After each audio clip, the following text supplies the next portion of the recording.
Hello everyone and welcome back to another video. Today we're going to be going through all the notebooks that I own, which is quite a lot, starting with my bullet journal. So this is probably the most important notebook in my life. This is the Midori MD notebook in the size A5. It comes with a bookmark as well as some stickers that I'm going to show here really quickly. The one that marks bullet journal, that's what I prefer to use. And I use this notebook for basically all of my tasks, so everything is marked in here. If you saw my new bullet journal video, you saw me make these new spreads.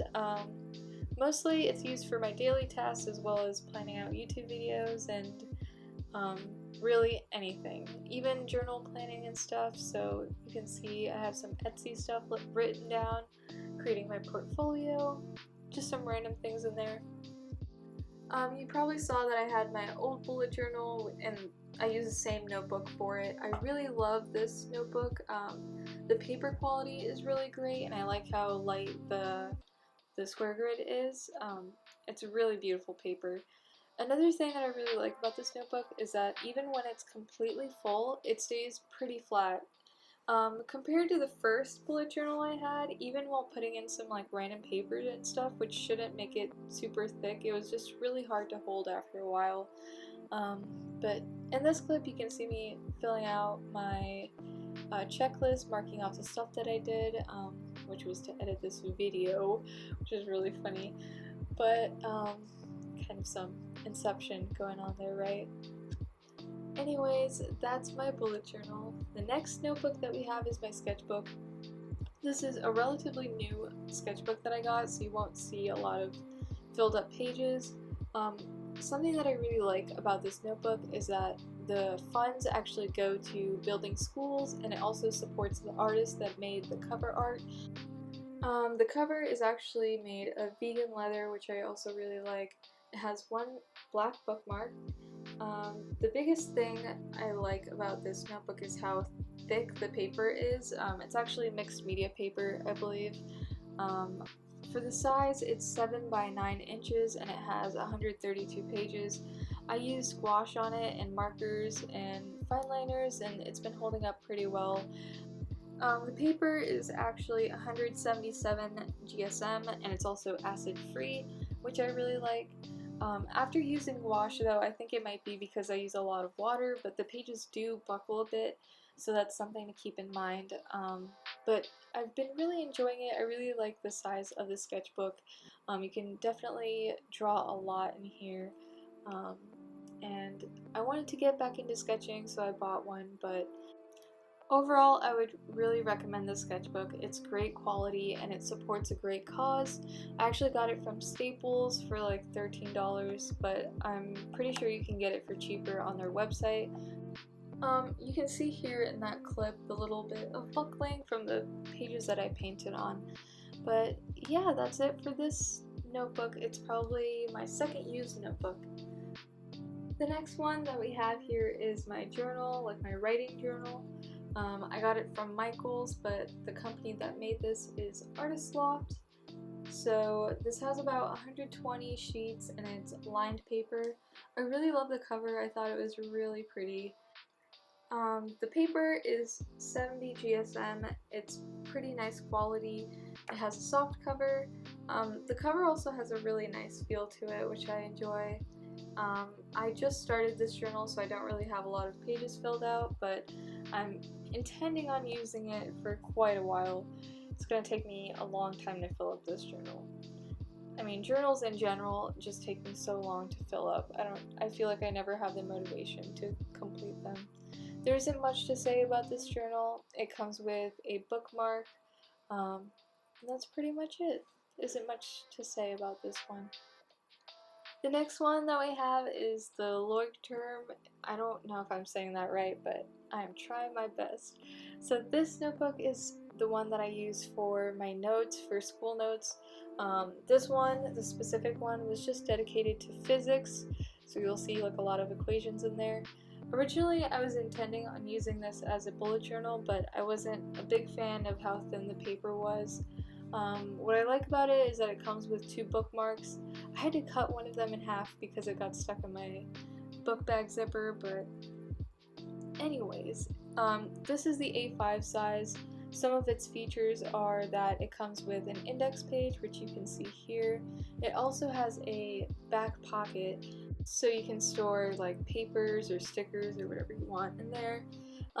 It's 80 GSM paper, and the notebook claims to open flat, which is really nice for notes in my opinion. Also, the notebook, you can close it with the elastic. The pages are white and they're numbered, which I really like for a notebook. I actually grew to love this notebook. I understand why people like it now. When I first got it, I wasn't a big fan, but I think it's kind of grown on me.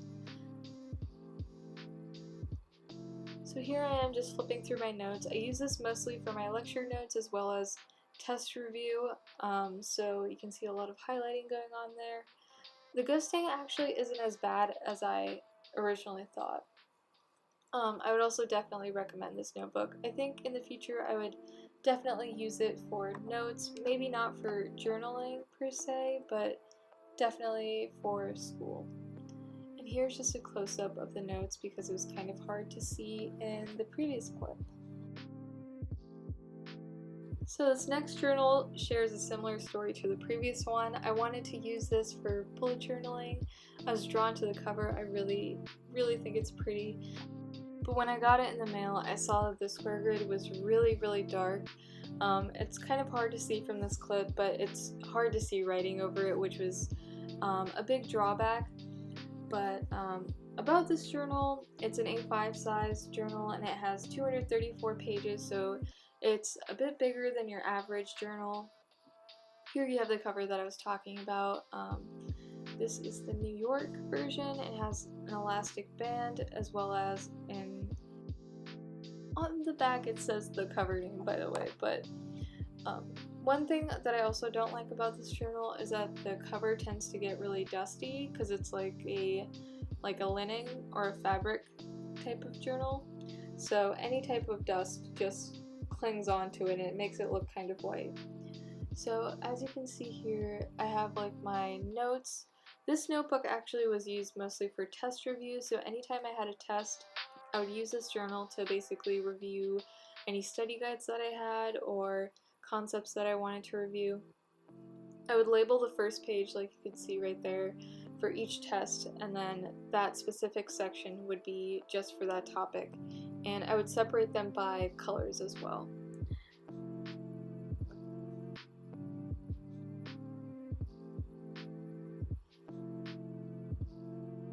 I actually quite enjoy this journal now. I think in the beginning I was a little bit mad about it, but it's kind of grown on me. I think it serves its purpose well, and I think I'm going to continue using this journal.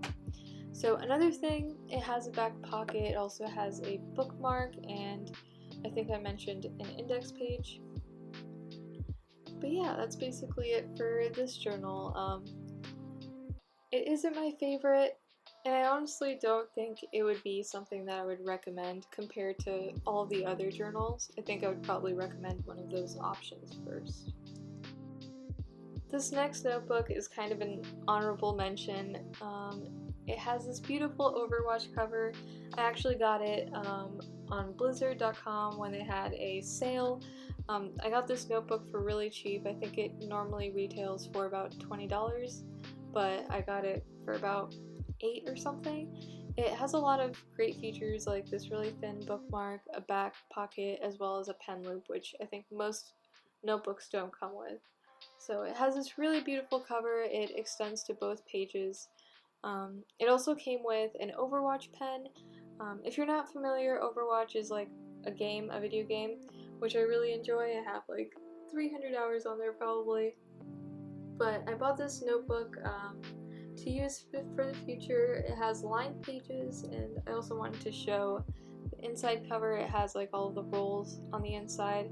You can tell that it's a little bit outdated, but I think it's a really beautifully made notebook, and I'm definitely excited to use it in the future.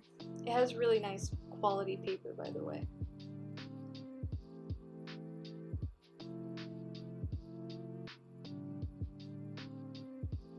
The next notebook is another Midori notebook, but it has a different purpose. This one I use specifically for creative journaling. I wanted a space where I could just experiment and make different types of spreads without having it in my bullet journal. So you'll see a lot of different types of spreads in here. Mostly they have journal entries and stuff. I haven't really journaled a lot in here, but this is just its specific purpose. It's the same as my bullet journal, so it's an A5 size, square grid, everything else is the same. It just has a different purpose. And the last notebook that we have here is for my Japanese vocabulary. So I've been trying to learn Japanese for a while, and I use this little notebook that I got from AliExpress for like $2 or $3. Each page has a different category of word, and I mark it in or highlight it with a different color. I like the size and how portable it is, and it serves its purpose well. So I would really recommend this notebook if you need a portable one. And as you can see, it's square grid, just like all of the other notebooks. It's the style that I prefer. But anyways, if you liked this video, please make sure to like, leave a comment, and subscribe to see more content. And that's it. See you all in the next video.